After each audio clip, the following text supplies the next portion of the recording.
जानी मैं भर जवानिया, मैं रूप के रानी कलिंदर के जानी मैं भर जवानिया। जन छुपे मोलगा जन छुपे मोला रे, जन छुपे मोलगा जन छुपे मोला रे।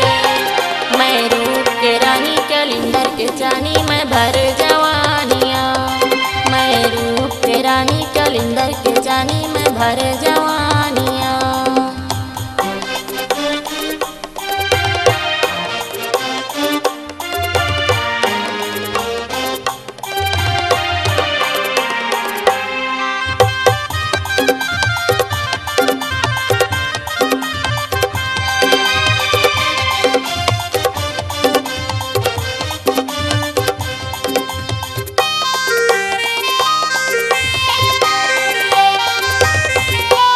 मिले है मौका मार ले चौका धन गवाना रे, मिले है मौका मार ले चौका धन गवाना रे।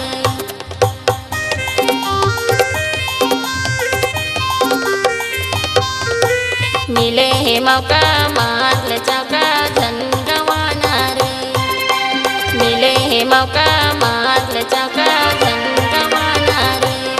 रसगुल्ला की चानिया मैं तो भर जवानिया, मैं रूप के रानी कलिंदर के जानी मैं भर जवानिया, मैं रूप के रानी कलिंदर के जानी मैं भर जवानिया।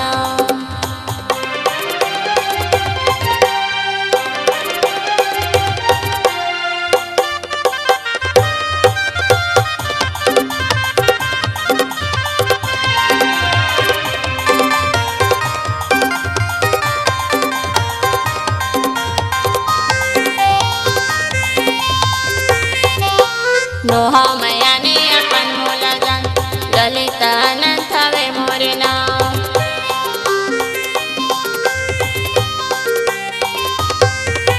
नोहा मैया